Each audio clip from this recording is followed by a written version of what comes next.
This is Challenger Approaching, where we take a character who isn't playable in Smash Bros. Yet and go deep into detail on how they could work if they got in for real. And we're shaking things up for the first time in a while. With some key buffs to the production values, this season should be a show to behold, I hope. And kickstarting it is someone who, while stuck on the outside looking in, is iconic nonetheless. And I think we can set up a fighter design that not only embodies the character in full, but also captures the spirit of Magic users in RPGs. So, fetch your robe and your pointy wizard hat, and let's do this.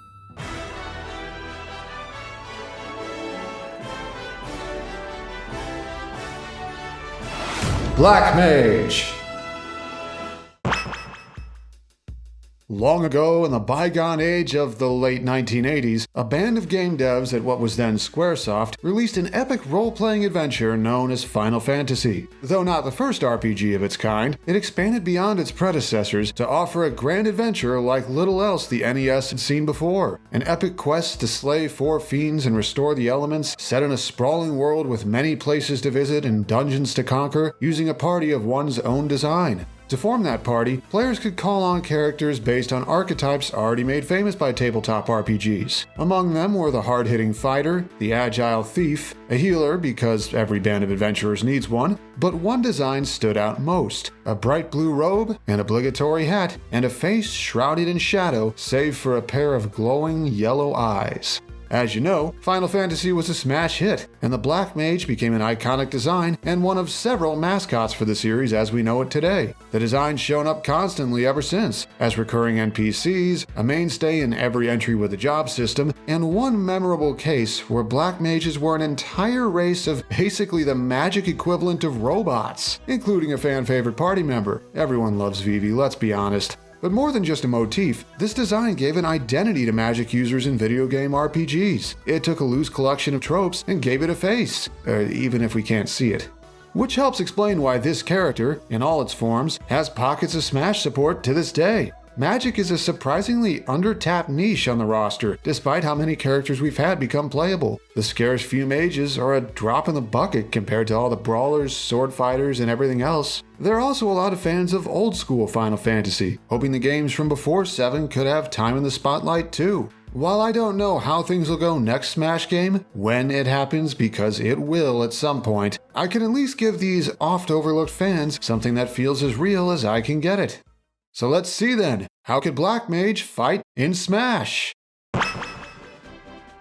For our version, I didn't want to rely on just one Black Mage design. Instead, I've aimed for a composite of the many versions across Final Fantasy's history. All of the core stuff is accounted for, including the conical hat, the robes, and the silly striped pantaloons. The staff here is a custom design, evoking the Final Fantasy style, but with some extra flair to help it feel less generic. That orb in the center will be relevant later, so keep an eye on it. Thematically, we want Black Mage's personality to also feel like a classic RPG spellcaster. Attacks that directly involve magic should look powerful and practiced, like a master at work. Other animations, less so, like a run animation with that over-the-top, physically frail and not used to cardio feeling, could even hold his hat down with his free hand while he runs. What about alternate costumes? Our default uses the common Black Mage color scheme: blue robes, faded gold hat, light blue stripes on the pants. Alt 2 can pull from the female Black Mages in Final Fantasy Tactics: violet robes, pink pants, lighter hat. Alt 3 uses crimson attire and red striped pants inspired by the Red Mage, a fellow recurring magic class. And another one comes in for the next alt, with white robes and hat and darker red stripes for the White Mage. Next is reddish-orange robes and green pants based on the Black Mage Palom from Final Fantasy IV. Alt 6 has green robes and pale yellow pants and hat inspired by the recurring Summoner class. Alt 7 gets jet black robes and hat with dark gray pants. It's not an edgy phase, it's based on the Black Mage design in Bravely Default. Finally, we have indigo robes with green and yellow pants and a dark gold hat, based on Chroma, a recurring Black Mage character in several spin-offs. Quite the color spread. Let's figure out Black Mage's fighting style first. It'll help with the rest. With powerful magic that commands the battlefield, we want playing as him to feel like stepping into the shoes of a master spellcaster. Combining conventional zoning with tools that exert long-term stage control, he cuts foes off from moving around freely, then covers their options from there. While his arsenal of spells doesn't get as off the wall as Hero's crazier stuff, he more than compensates in strategic potential. And you notice that mixed part? Not all of Black Mage's spells have projectile properties. Many are simply elemental attacks with disjointed hitboxes, so he'll still have workarounds to reflectors and etc. Like how subscribing can be a workaround for you too. Let you know about new videos and other updates without being at the mercy of the algorithms. I've seen how easy it is to forget, so do yourself a favor. For Black Mage's exact stats, our take is roughly average sized, again combining traits of different variations. One consistent thing though is that they always have low HP and physical defense. In Smash, that means being a featherweight barely above the 10 lightest characters on the roster, so try not to get hit. Not helping matters is how slow he is on the ground. The Black Mage class has notably low agility in the first Final Fantasy, and the stat ain't much faster in other games for the most part. Here that means bottom 20 walk speed and bottom 15 run speed. It ain't all bad. A magically enhanced above average initial dash gives him deceptive burst movement, and he's much less sluggish when airborne, with airspeed a tick above average and middling fall speed. Also makes his recovery better than expected. Despite how light he is, edgeguarding this challenger would not be so easy. And on offense, things get interesting. With high damage output and very good finishers, Black Mage's magic prowess gets put to use. He even has better combo routes than usual for a zoner. Not content to sit there and put up walls, he can confirm certain moves into chunks of damage. That said, most of his kit is pretty slow save for a few weak emergency options. After all, an important part of playing a caster is knowing how to make the most of each turn. Before we go into the moveset, we gotta talk about Black Mage's core mechanic. Just like Hero, he uses a supply of mana points to cast magic, but this version has a few key differences. For one, Black Mage uses it more extensively than Hero. Most of his regular attacks use mana, not just his specials. This is a pure spellcaster, not a hybrid class. Black Mage also cannot recover mana by dealing damage with melee attacks. He gets it back a few other ways instead. He passively recovers it much faster than Hero does, 2 MP back per second instead of Hero's 1, and a couple specific moves help him recover mana as well. And his magic costs less on average than Hero's does. Must have a gold hairpin on under that hat. With that in mind, let's get cracking. Black Mage's simplest attack has him abruptly jab forward with his free hand for one hit, then open his palm and release a small blast of non-elemental magic for a second. While deceptively fast by zoner standards and costing no MP to use, the damage isn't great. Gets people off you in a pinch, and that's it. Okay, so Black Mage's tilts introduce a core element. Most of his moves have 2 variants. For his forward tilt, tapping the A button gives you a weaker version where he just swings his staff downward for a single hit with mediocre range and power. But hold A and he channels magic through his staff during the swing to cast fire and create a burst of flame in front of him. The fire is surprisingly powerful for a tilt and even lingers a few frames longer than usual, making it a key spacing tool as long as you have the mana for it. Black Mage's up tilt has him swing his staff upward to point directly above him. If held, he casts Thunder, causing a small lightning bolt to strike the head of the staff, electrocuting the space around it for 3 total hits. Makes for a weak poke without the added magic, but a strong and long-lasting anti-air if held. Down tilt has Black Mage sweep his staff horizontally across the ground. If held, he casts Blizzard, creating a few icicles that jut out of where the staff swung. This one's not just for spacing, because the held version pops opponents up for combos. Keep this elemental layout in mind for the rest of the moveset. Forward and back inputs are fire spells, up is Thunder, down is Blizzard. And Black Mage's dash attack has him leap forward and spin his staff like a propeller to clear the way. This one doesn't have a held version. It's an emergency burst option for punishing whiffed attacks or catching landings. Does mediocre damage and won't combo or KO at all, but it is out for unusually long, so there's that. Okay, so I know I just covered the light/heavy variant thing, but Black Mage's smash attacks in particular have their own gimmick. Each of them has 2 different spells available, one at base level, then another if you charge at least halfway, so half a second. At base level, his forward smash casts the Final Fantasy V version of Fyra, summoning a whirling vortex of flame in front of him that pulls opponents in for multiple hits before expelling them outward. Strong on its own, but when charged, it becomes the Final Fantasy IV version of Firaga. Firaga? Either way, this chain of 5 fiery explosions deals impressive damage and has some of the highest knockback of any forward smash. But not only is it inherently slow to come out, you're a sitting duck afterward.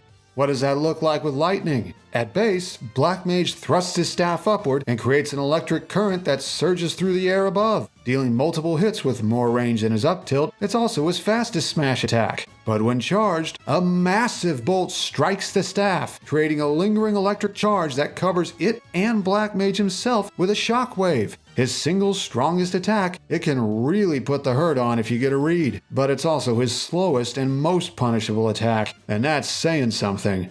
Now for some ice. At base, Black Mage creates an ice formation at his feet that sticks out in 5 directions. It's a bit slow, but pretty strong and great for catching someone rolling. But when charged, he creates massive icicles in the air diagonally above that crash straight down on both sides. 2 apiece on each side, they don't link into each other, but each hit is plenty strong on its own, especially since you can drop them off ledges or platforms. Alright, how about aerials? Black Mage's neutral air is another staff-only one, twirling his weapon in an almost full circle with a surprisingly smooth animation. It's a defensive nair first and foremost, surprisingly quick when it gets going, but still has subpar startup and range since it focuses on protecting him. Does have limited combo use at low percents. The rest of Black Mage's aerials work like his tilts, and I'm trying to keep the mana costs consistent with overall power so they're easy to remember. Tap A for his forward air, and he shoves both hands forward and releases a pulse of weak magic. Kinda fast with enough knockback to push people away, but not reliable. But hold A, and fire erupts from his hands instead. This version has more range and power, and not that much more startup, giving him a simple spacing tool in the air. But if you want something stronger, try his back air. Tap, and Black Mage turns around and sends a pulse of magic behind him with both hands, slightly stronger than the forward version. But hold, and he creates a rocket-like plume of flame that shoots outward, controls a line behind him with long reach and a powerful sweet spot just past his hands, but it's much slower than his forward air. Both versions of this move turn him around afterward. Tap for Black Mage's up air, and he thrusts his staff upwards sideways, emitting a weak magic pulse from it. Unimpressive, but it can help with juggling. But hold, and he spins the staff horizontally instead, creating a cluster of electric orbs around it. Another multi-hit, it's very good at catching dodges and keeping opponents in the air, if they don't slip by during its long animation. Lastly, Black Mage's down air, when tapped, has him do a magic pulse with one hand below him. Mediocre damage and doesn't spike, but it's decently sized and works as an emergency mix-up. But when held, he creates a solid mass of ice below him for a stronger hit that also stalls his momentum. It's a lot laggier though, and still doesn't spike, but it's strong enough that it doesn't need to. While not a grappler, Black Mage works his magic into a competent grab game. His grab animations have him cast the spell Hold, creating 3 electric rings that snare an opponent nearby. It's disjointed, sorta like Villager's grabs, with more range than typical for a non-tether, but more startup as well. His pummel is a quick punch using his free hand. It's very weak, but the sheer speed of it means you can get multiple in to unstale your other moves. Black Mage's throws bring out the magic again. If you have enough mana, he does the second part automatically. For his forward throw, he shoves the opponent away with his free hand, then creates a fancy-looking orb of fire emanating flames in a ring formation, dealing 1 hit with good damage and forward knockback. His back throw sends the enemy backward with limited physical ability, then conjures a pillar of fire that sends them diagonally backward. His up throw lobs the opponent upward, then creates a multi-hit cluster of lightning like the Final Fantasy Crystal Chronicles version of Thunder. Doubles as a combo throw even if you don't have mana to spare. Then his down throw simply bounces opponents off the ground, or drops them into a rapidly growing crystal formation that stabs them multiple times for a ton of damage. Finally, a few taunts. This master of magic has a few ways to show off. Black Mage's up taunt has him jump in place triumphantly a couple times, imitating the classic Final Fantasy victory animation. His side taunt has him take out a crystal, hold it in front of him briefly to observe it, then stash it back away, a nod to how the Warriors of Light in the first Final Fantasy carried crystals with them. Then for his down taunt, he casts a strange magic that turns himself into a giant toad, croaks once, then casts it again to change back. Show off.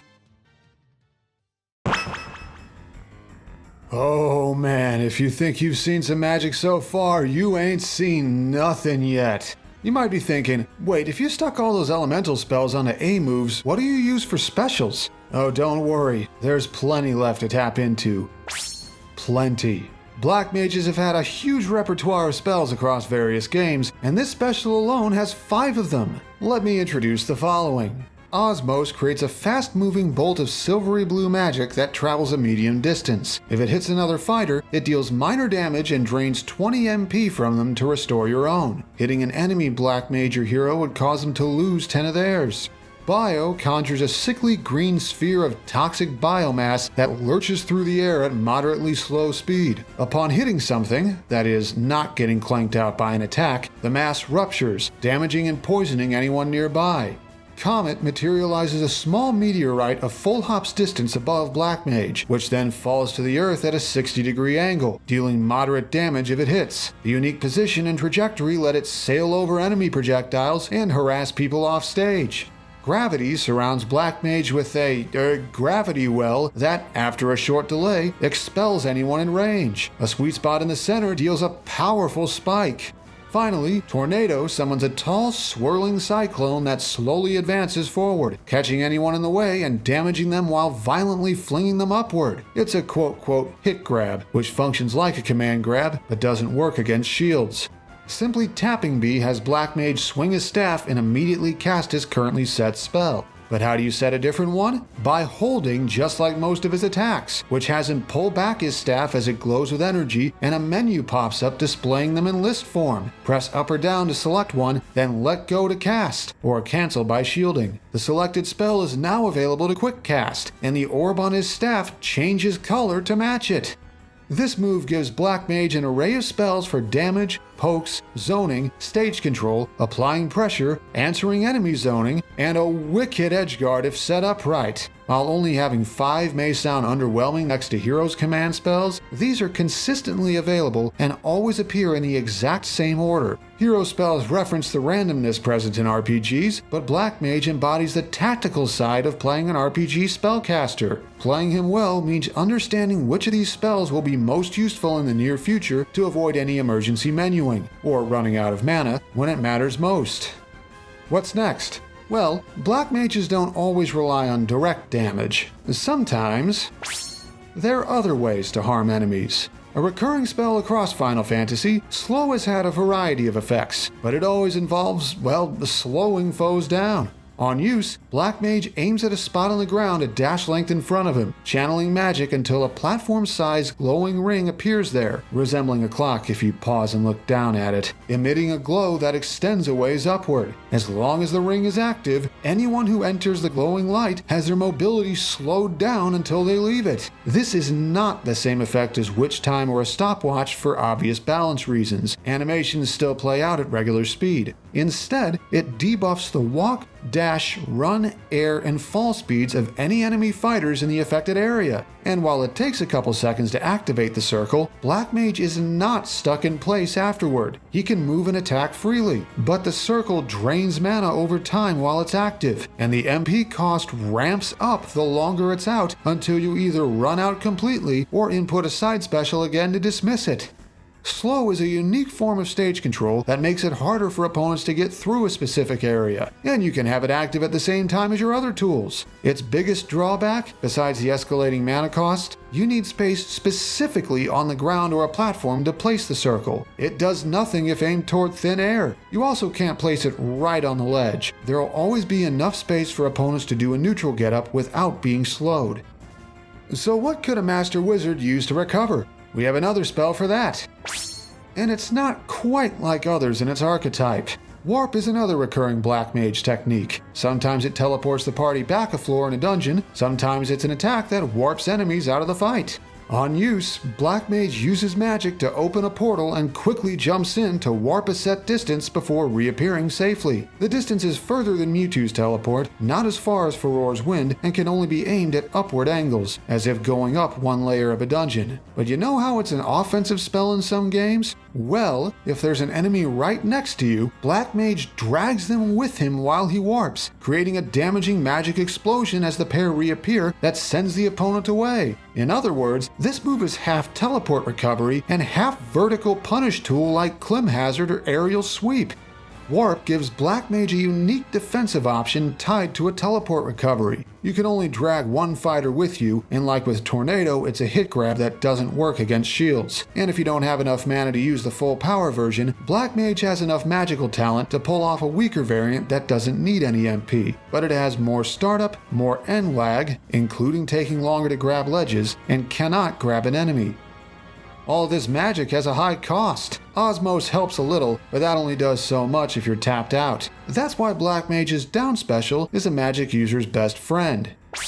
Emergency healing. Ethers have been part of almost every Final Fantasy since 2. Every good spellcaster knows to have a fallback option. On use, Black Mage stops and begins rummaging around his robes with his free hand, searching unseen pockets for an ether to use. After a moment, he pulls one out and tosses the healing tincture over his head, where it breaks and bathes him in a healing mist that fully restores his MP. But what happens if you run out of mana again? For each subsequent use of this move during the same stock, Black Mage takes increasingly more time to search his inventory before finding another ether. The more times you have to recover, the longer he spends doing so, and the longer you're vulnerable for.